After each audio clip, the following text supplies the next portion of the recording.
ഞെട്ടിക്കുന്ന ഒരിക്കലും പ്രതീക്ഷിക്കാത്ത രീതിയിലാണ് പ്രമോ വന്നിരിക്കുന്നത്. ആ പ്രമോയിലേക്ക് നമുക്ക് കടക്കാം. അതിനു മുൻപ് ഒരു കാര്യം പറഞ്ഞു വെക്കാം. ഹോട്ടൽ ടാസ്ക് നടന്നുകൊണ്ടിരിക്കുകയാണ്. സാബു മോനെ കൂടാതെ ശ്വേതാ മേനോനും ഗസ്റ്റായിട്ട് എത്തിയിരിക്കുന്നത്. ശ്വേതാ മേനോൻ അഭ്യർത്ഥിക്കുകയാണ് ജാസ്മിനോട്. ഇതാണ് പ്രമോയിലുള്ളത്. നമുക്ക് പ്രമോയിലേക്ക് വരാം. ശ്വേതാ മേനോൻ ജാസ്മിനോട് ആവശ്യപ്പെടുകയാണ് ഹൗസ് ഓണേഴ്സിനെ വിളിക്കാൻ.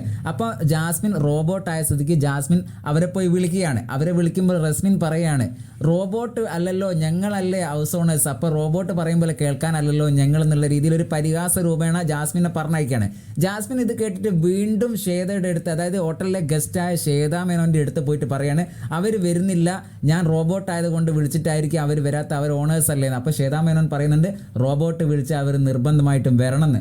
അത് വീണ്ടും ജാസ്മിൻ പോയി പറയുകയാണ് റോബോട്ട് വിളിച്ചാൽ നിങ്ങൾ വരണമെന്ന്. അങ്ങനെ റസ്മിൻ അവിടെ അടുക്കളയിൽ കിച്ചണിൽ ഇങ്ങനെ എന്തോ ഒരു ജോലി ചെയ്തുകൊണ്ടിരിക്കുകയാണ്. അപ്പോൾ ജാസ്മിൻ അവിടേക്ക് കയറി വന്ന് കൈകൊണ്ട് എന്തോ ഒരു ഉണ്ടാക്കുന്ന കിച്ചണിൽ എന്തോ ഒരു പാചകം ചെയ്യുന്ന എന്തോ ഒരു സാധനം എടുക്കാൻ പോയതാണ്.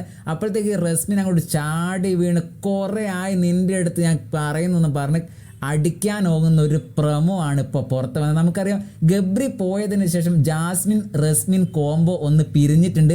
റസ്മിൻ ഇപ്പോൾ ജാസ്മിൻ ഒരു വാശിയോട് കൂടി ഒരു പ്രതികാര മൈൻഡോട് കൂടിയാണ് കാണുന്നുള്ള രീതിയിലേക്കൊക്കെയാണ് ഇപ്പോഴത്തെ ഒരു പ്രമോ അടക്കം നമുക്ക്, അതായത് വെറുതെ കോംബ് അല്ലെങ്കിൽ വെറുതെ ഒരു പ്രശ്നം ഉണ്ടാക്കുക എന്നുള്ള രീതിയിലേക്കാണ് റസ്മിൻ ഇപ്പോൾ പോയത്. റസ്മിൻ അതിൻ്റെ ആവശ്യമില്ലായിരുന്നു. പ്രമോ കാണുന്ന നിങ്ങൾക്കത് മനസ്സിലാവും, അല്ലെങ്കിൽ എപ്പിസോഡ് വരുമ്പോൾ നിങ്ങൾക്ക് മനസ്സിലാവും. എന്തായാലും ഈ ഒരു സംഭവവുമായി ബന്ധപ്പെട്ട് നിങ്ങളുടെ അഭിപ്രായം കമൻറ്റായി രേഖപ്പെടുത്തുക.